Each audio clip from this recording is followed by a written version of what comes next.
قلندر اولیاء قلندر اولیاء قلندر اولیاء احد ہینا احد سمندر مقام بھی لا مقام کے اندر احد ہینا احد سمندر. اعوذ باللہ من الشیطان الرجیم. بسم اللہ الرحمن الرحیم. آج ہم حضور قلندر بابا اولیاء کی عہد ساز اور الہامی تحریر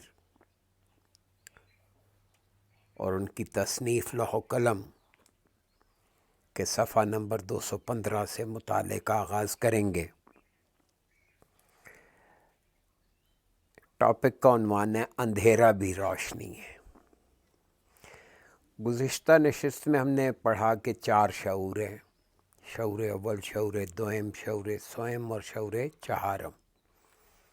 شعور چہارم جو ہے یہ فرد کا شعور ہے، شعور سوم جو ہے یہ نو کا شعور ہے، شعور دوم جو ہے یہ کائناتی شعور ہے، اور شعور اول جو ہے یہ ورائے کائناتی شعور ہے، یعنی جب ہمارا ذہن کائنات سے اوپر اٹھ کر خالق کے ذہن کو سمجھتے ہوئے چیزوں کا ادراک کر رہا ہے، اس کو شعور اول کہا. آج کا یہ جو ٹاپک ہے کہ اندھیرا بھی روشنی ہے. پڑھنے کا آغاز کرنے سے پہلے میرا خیال ہے کہ میں سمجھتا ہوں کہ اندھیرا بھی روشنی ہے. ذرا اس تصور کو واضح کریں.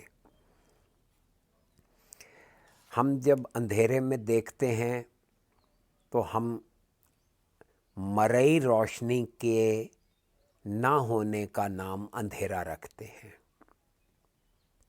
یعنی جہاں پہ ہمیں مرئی روشنی نظر نہ آئے اس کا نام ہم اندھیرا رکھتے ہیں.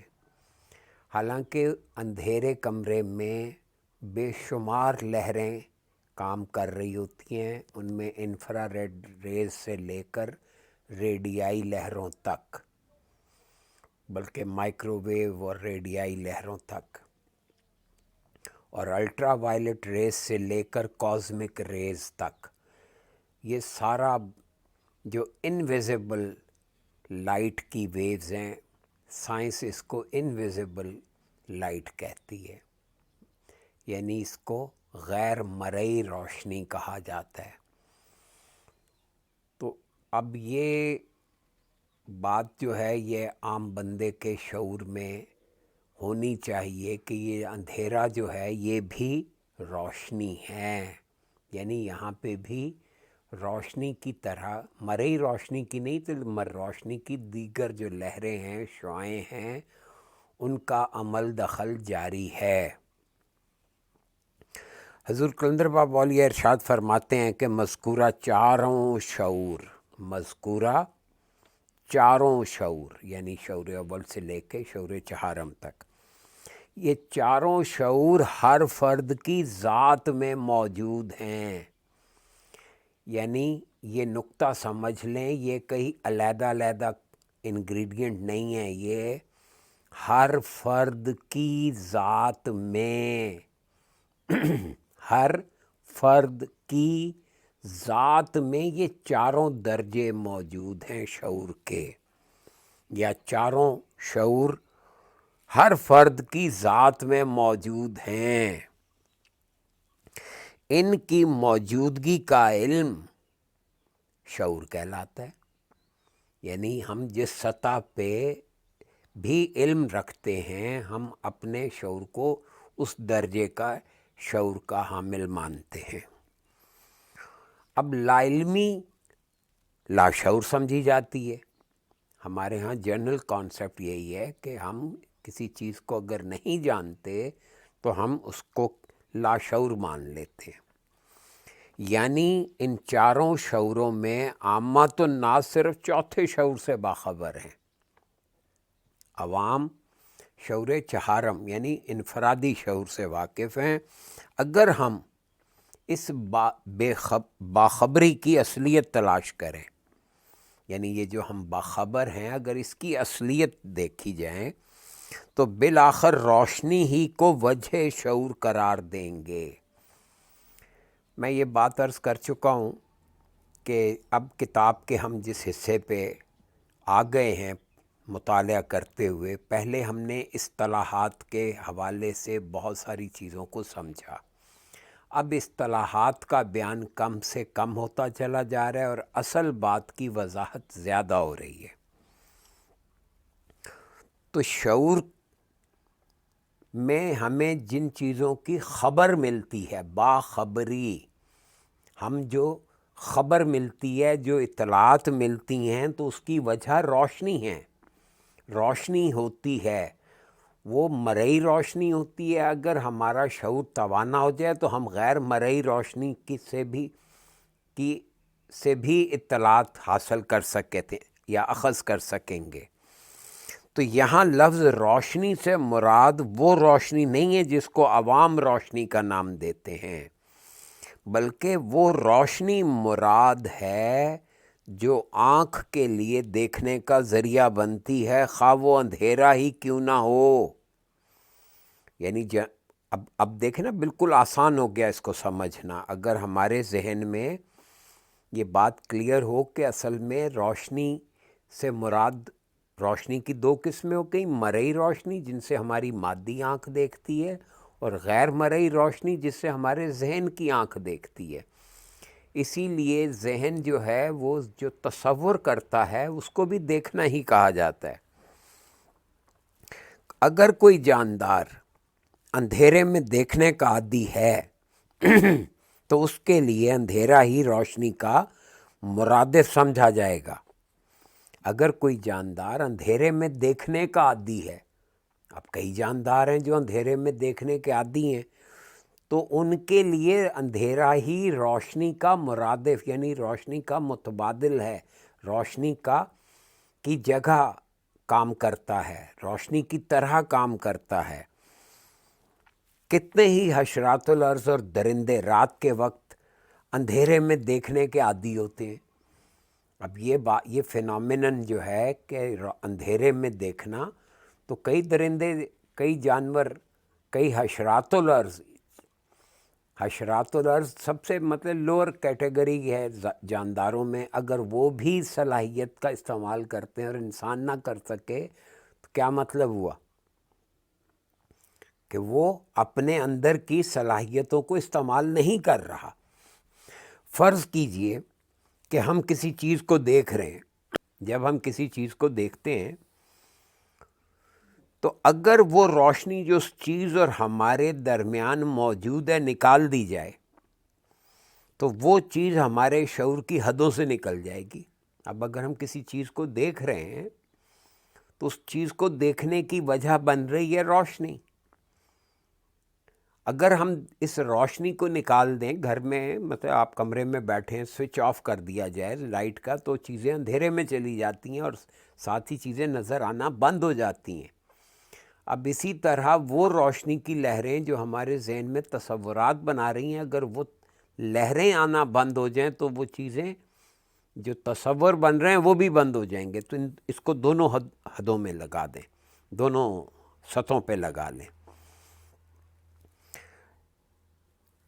کہ اگر وہ روشنی جو اس چیز اور ہمارے درمیان موجود ہے نکال دی جائے تو وہ چیز ہمارے شعور کی حدوں سے نکل جائے گی۔ یہاں پہ حضور قلندر بابا اولیاء دیکھیے کیا نقطہ واضح کر رہے ہیں کہ ہمارے شعور کی اصل بنیاد روشنی کی لہریں ہیں۔ اس مثال سے ہم فقط ایک ہی نتیجے پر پہنچتے ہیں، یعنی روشنی شعور ہے یا شعور روشنی ہے۔ اگر کسی وجہ سے روشنی کے خد و خال میں تبدیلی واقع ہو جائے تو شعور کے خد و خال میں بھی تبدیلی واقع ہو جائے گی۔ یہ دیکھیں کتنا بڑا قانون، کتنے آسان لفظوں سے کس طرح کنکلیوڈ کر دیا کہ اگر کسی وجہ سے روشنی کے خد و خال میں تبدیلی واقع ہو جائے تو شعور کے خد و خال میں بھی تبدیلی پیدا ہو جائے گی۔ یعنی اگر ہم کسی کے شعور کو تبدیل کرنا چاہیں تو روشنی کے خد و خال میں تبدیلی آ جائے گی، پیدا کی جائے گی۔ عام حالات میں اس چیز کو جانچنے کے بہت سے طریقے ہو سکتے ہیں۔ ان میں سے ایک طریقہ یہ ہے کہ اگر پانی بھرے ٹب میں ایک پیالہ ڈبو دیا جائے تو اس کی گہرائی، قطر اور وزن میں تغیر ہو جائے گا۔ اگر پانی بھرے ٹب میں پیالہ ڈالا جائے، ڈبو دیا جائے، تو وہ اس کی گہرائی، قطر اور وزن میں تغیر ہو جائے گا، یعنی اس کی ڈائمینشنز جو ہیں وہ تبدیل ہو نظر آئیں گی ہمیں۔ تو یہ تغیر یا تو شعور کا تغیر ہے یا روشنی کا۔ تو یہ جو ہمیں پیالہ پانی میں ڈیفرنٹ دکھ رہا ہے، اس کی وجہ پانی میں سے ہو کر آنے والی روشنی میں چونکہ تبدیلی ہو گئی، لہٰذا وہ چیز کی ساخت میں تبدیلی دکھ رہی ہے۔ دونوں صورتوں میں ہم ایک کلیہ قائم کر سکتے ہیں کہ جو چیز خارج میں روشنی ہے وہی چیز داخل میں شعور ہے۔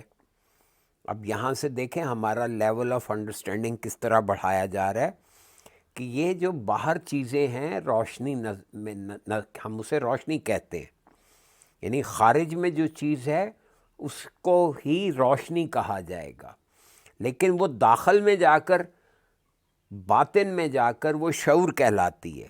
گویا شعور اور روشنی ایک ہی چیز ہے۔ اب دیکھیے ذرا کتنا بڑا نتیجہ یہ اخذ ہو گیا کہ یہ روشنی ہی شعور ہے۔ گویا شعور اور روشنی ایک ہی چیز ہے۔ جب وہ انسان کے محسوسات میں واقع ہوتی ہے تو اس کو شعور کے لفظ سے تعبیر کرتے ہیں، اور جب وہ خارج میں آنکھ کے سامنے ہوتی ہے تو اسے روشنی کے نام سے موسوم کرتے ہیں، یعنی ہم اس کا نام روشنی رکھتے ہیں۔ موسوم کرنا اسم سے یہ لفظ نا، تو اس کا نام رکھتے ہیں، موسوم کرتے ہیں، یعنی اس کا نام رکھا جاتا ہے۔ یعنی جب کوئی چیز انسان کے محسوسات میں واقع ہوتی ہے، محسوسات حسیات کے استعمال کو کہا جا رہا ہے، تو حسیات کے استعمال سے جو اطلاعات ہمارے علم میں آ رہی ہیں اس کا نام شعور رکھا، لیکن جب وہ خارج میں آنکھ کے سامنے ہوتی ہے تو ہم اس کو روشنی کے نام سے جانتے ہیں۔ اب یہاں سے قانون بن گیا، قانون سن لیجئے، اور یہ روحانیت کا بہت ہی بڑا قانون ہے۔ اسی کے لیے اتنی کتاب پڑھنے کے بعد یہ قانون بتایا جا رہا ہے، یا پڑھانے کے بعد، کہ ہمیں اس کا پورا بیک گراؤنڈ واضح ہو کہ اگر ہم کسی طرح اپنی داخلی روشنی یعنی شعور میں تبدیلی پیدا کر لیں تو آنکھ کے سامنے پھیلی ہوئی روشنی میں بھی تبدیلی پیدا ہو جائے گی۔ یعنی اگر باہر روشنی میں تبدیلی پیدا ہوتی ہے تو انسان کے شعور میں تبدیلی پیدا ہوتی ہے۔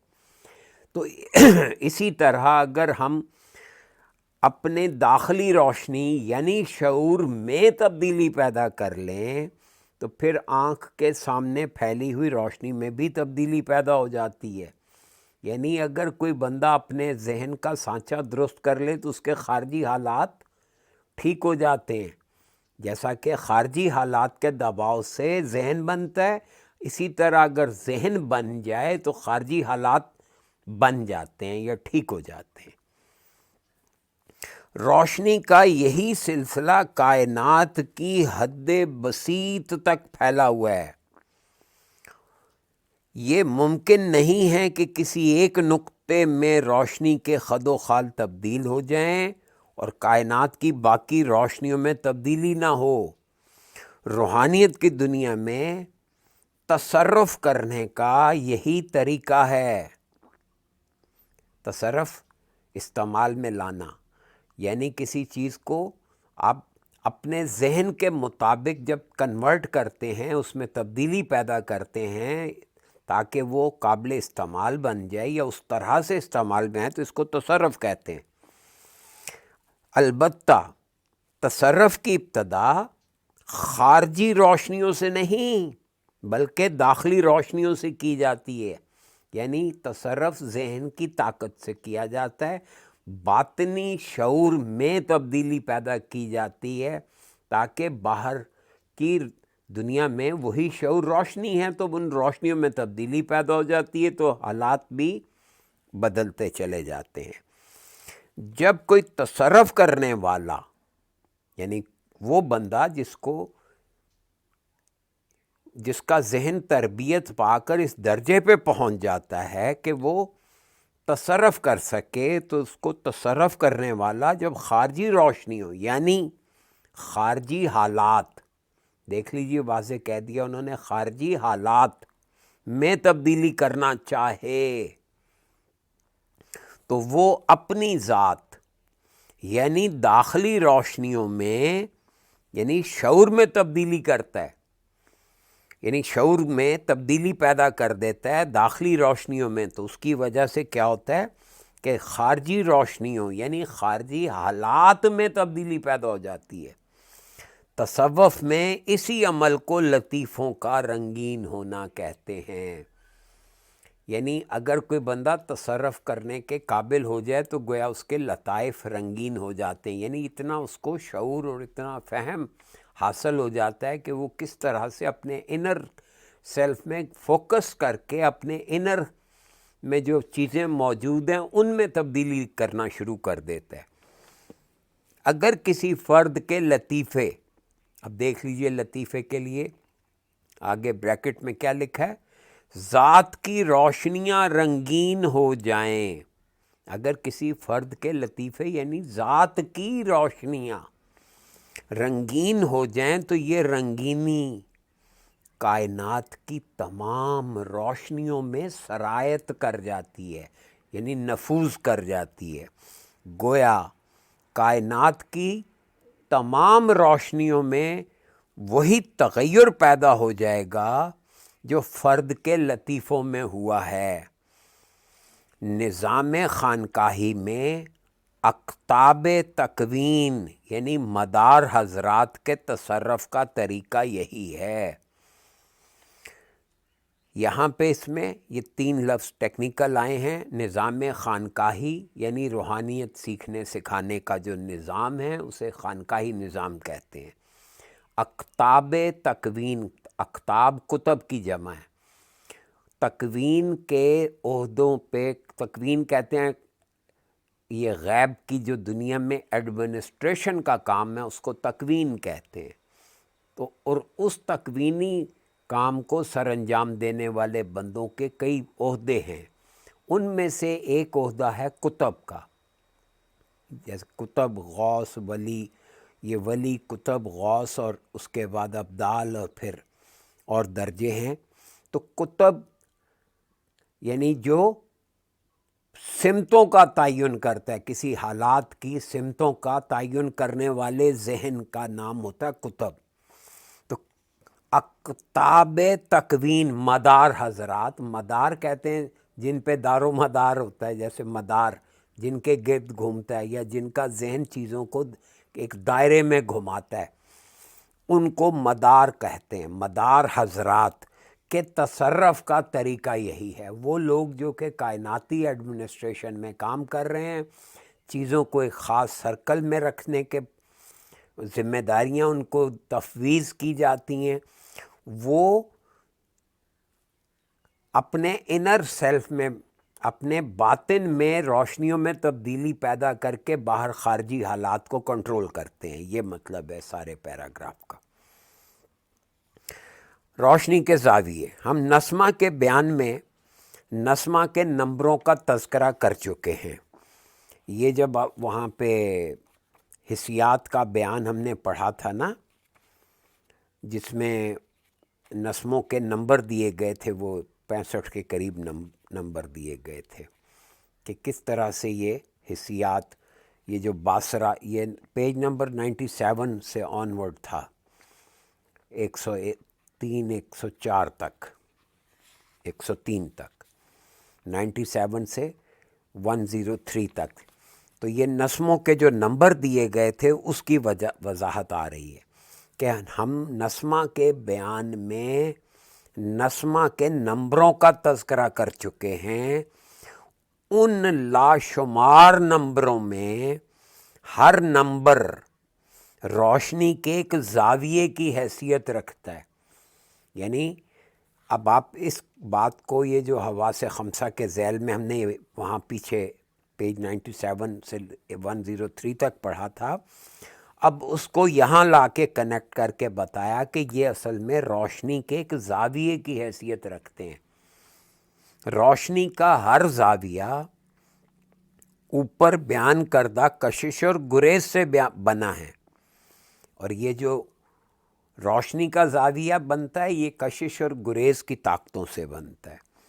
ہر فرد کی ذات کشش اور گریز کی زاویے کی ہستی ہے.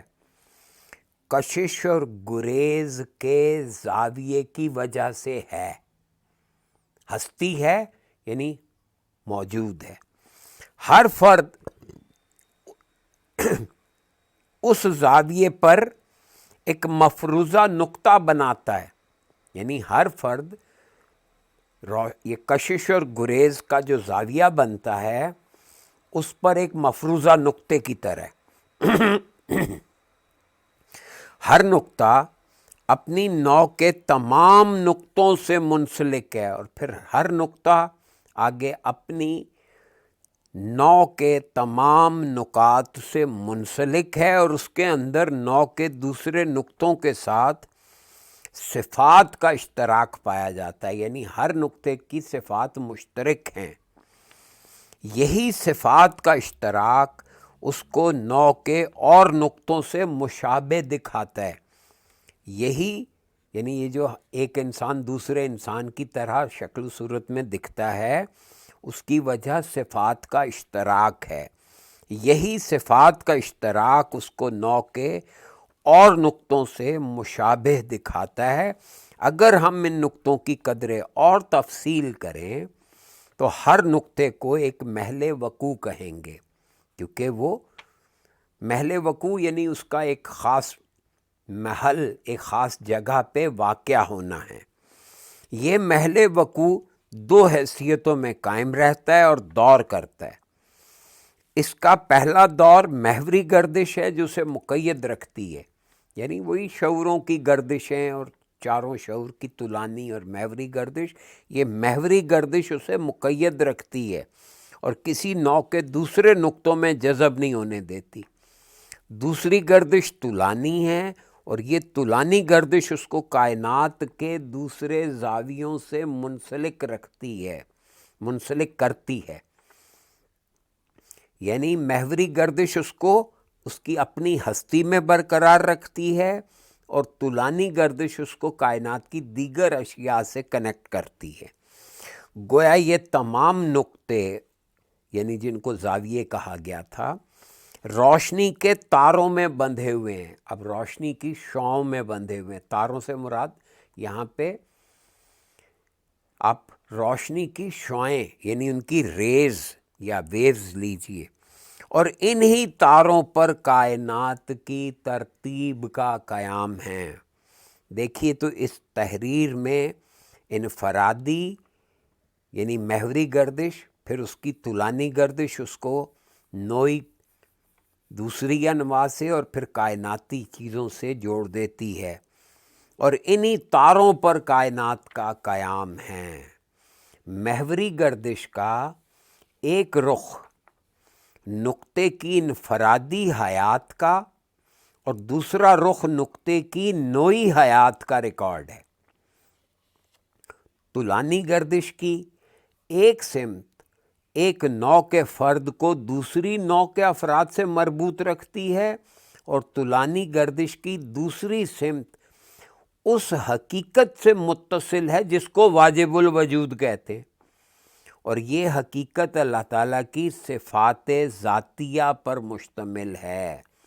یعنی یہ ساری بات پیچیدہ ٹرمنالوجی سے نکال کر آپ کو بتا دیا کہ کس طرح شعور گردش کرتے ہیں.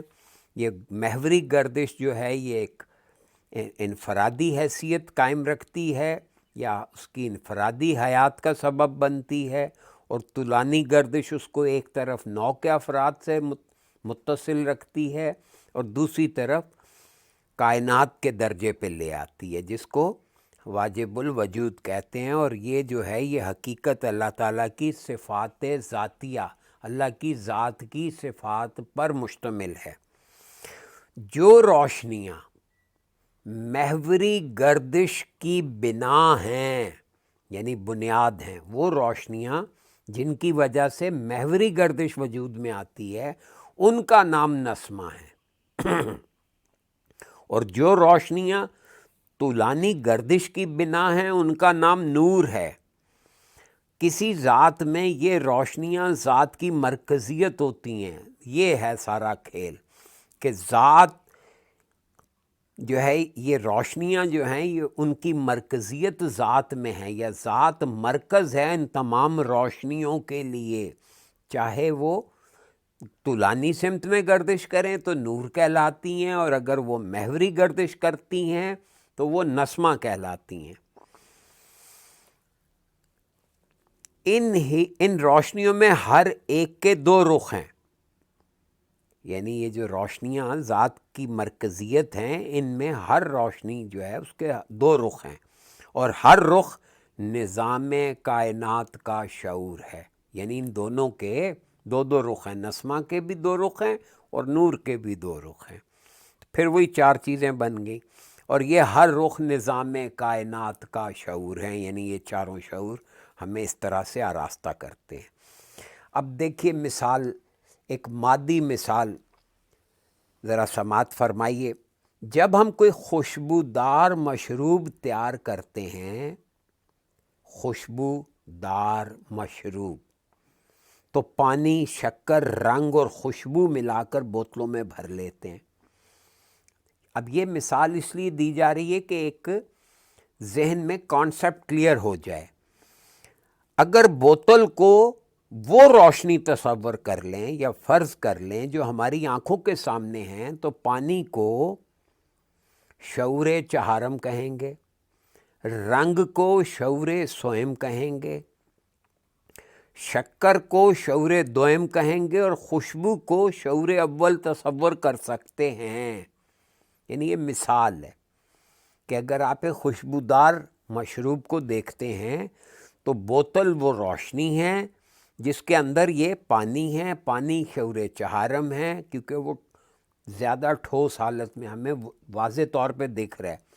پھر دوسرے درجے پہ رنگ ہے، وہ شعور سوئم ہے، اس کے اندر مٹھاس ہے، وہ ذرا ایکسٹرا حسیات کا استعمال کر کے ہی معلوم کی جا سکتی ہے، یعنی چکھ کر، تو اس کو شعور دوئم کہا۔ اور پھر خوشبو، یہ ایک لطیف تر حس کے استعمال سے سمجھا جا سکتا ہے اس کو، یعنی ظاہر ہے بوتل کھولیں گے خوشبو آئے گی تو یہ شعور اول تصور کر سکتے ہیں۔ اب جس طرح ہم ظاہری حواس سے پانی، رنگ، شکر اور خوشبو کو محسوس کرتے ہیں، اسی طرح باطنی حواس سے ان چار شعوروں کا ادراک اور احساس کر سکتے ہیں۔ دیکھیے کتنا آسان سا فارمولہ بتا دیا کہ جس طرح ہم مادی شعور سے یا ظاہری حواس سے پانی، رنگ، شکر اور خوشبو کو محسوس کر سکتے ہیں، اسی طرح باطنی حواس سے ہم ان چاروں شعوروں کا ادراک کر سکتے ہیں اور ان کا احساس کر سکتے ہیں۔ شعور کے دو رخ ہیں، ایک رخ مبدا ہے، یعنی ابتدا کرنے والا ہے، جس کو داخلی یا باطنی رخ کہنا چاہیے۔ اسی رخ کا دوسرا نام فرد ہے۔ جتنی مخلوق فرد کی صورت میں یا ذرے کی صورت میں وجود رکھتی ہے، وہ سب اسی شعور کی حدود میں قائم ہیں۔ شعور کے دو رخ ہیں، ایک رخ مبدا، یعنی جس کو داخلی یا باطنی رخ کہنا چاہیے، یہی فرد ہے۔ اصل فرد یہ ہے جو داخلی رخ ہے۔ وہ سب اسی شعور کی حدود میں قائم ہے. شعور کے دونوں رخوں میں صرف ناظر اور منظور کا فرق ہے.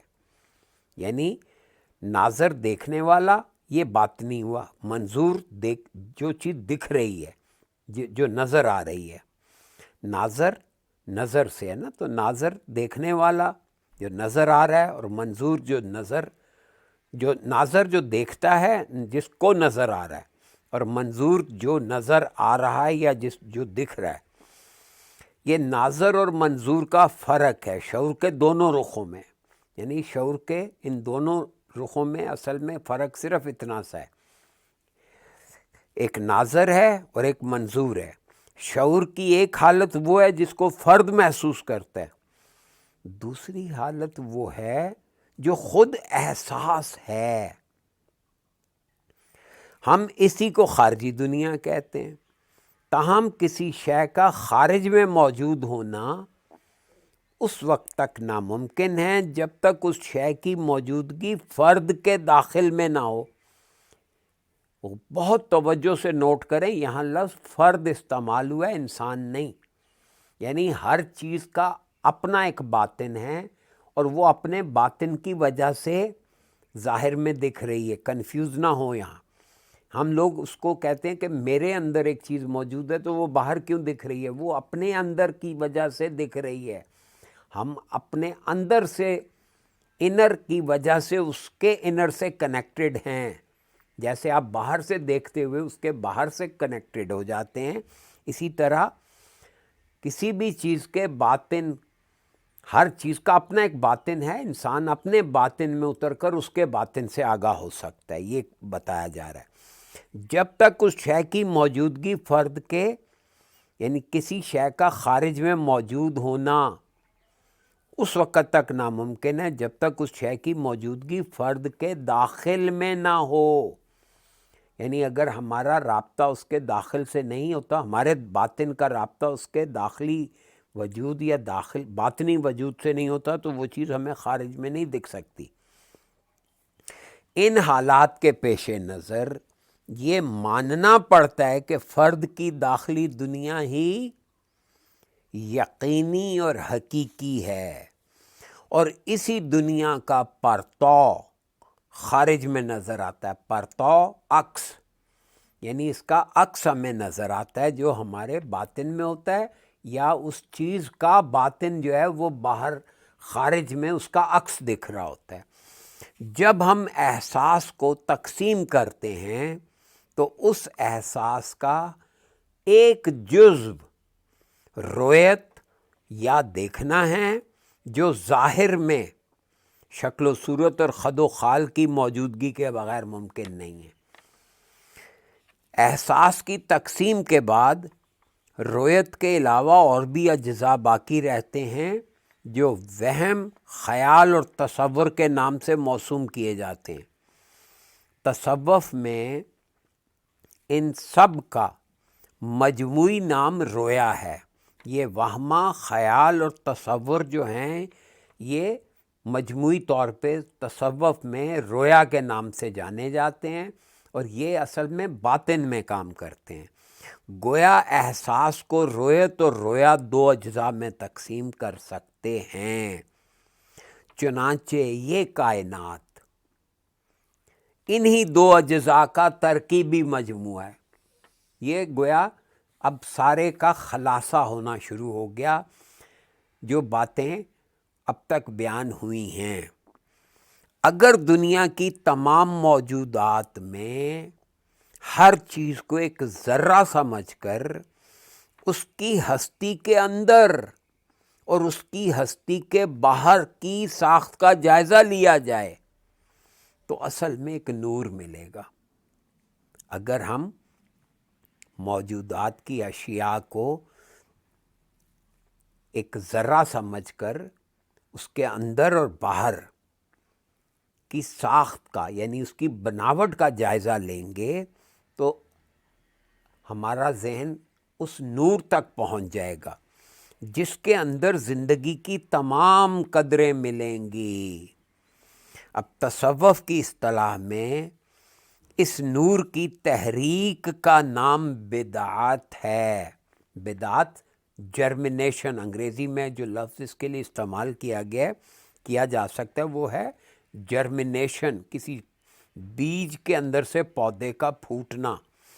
یہ بدعت جو ہے یہ ایک طرح کے حیاتی دباؤ کا نام ہے، یعنی بایولوجیکل پریشر جو بیج کو پھوٹنے پہ مجبور کرتا ہے، اگنے پہ مجبور کرتا ہے۔ اس نور کی تحریک کا نام یہ بدعت ہے، یعنی یہاں سے جرمنیشن شروع ہوتی ہے نور، اور نور خیال کو کہتے ہیں، یعنی کہ یہ ساری چیزیں خیال پہ بیس کرتی ہیں، اور وہ خیال جو ہے اس کے اندر ایک جو بایولوجیکل پریشر کریٹ ہوتا ہے اس کی وجہ سے چیزیں مظہر بنتی ہیں۔ اور بدعات ایک طرح کے حیاتی دباؤ کا نام ہے جو شعور اول سے شروع ہو کر شعور چہارم تک اثر پذیر ہوتا رہتا ہے۔ یعنی اگر ہم چیزوں کی ساخت کا مشاہدہ کریں، ان کا مطالعہ کریں، ان کا تجزیہ کریں، تو اس کے دو رخ نکلتے ہیں، ایک ظاہر اور ایک باطن۔ ان دونوں کا جب ہم توجہ سے جائزہ لیتے ہیں تو ان کی اساس میں ہمیں خیال یعنی نور ملتا ہے، اور وہ نور کی جو تحریک ہے اس کو بدعت کہتے ہیں۔ اور یہ بدعت کا نفوذ جو ہے یہ شعور اول سے شروع ہوتا ہے اور شعور چہارم تک اثر پذیر ہوتا رہتا ہے، یعنی یہ سارا سسٹم خلاصہ کر کے حضور قلندر بابا اولیاء نے سم اپ کر دیا۔ یہاں رک جاتے ہیں۔ اللہ تعالیٰ آپ کو اس کتاب کی تفہیم سے آراستہ کرے۔ آپ کی اس دلچسپی کے لیے میں آپ کا شکر گزار ہوں کہ آپ اس توجہ سے اس کو مطالعے میں میرے ساتھ شریک ہیں۔ اللہ تعالیٰ آپ کو بہت خوش رکھے۔ اللہ حافظ۔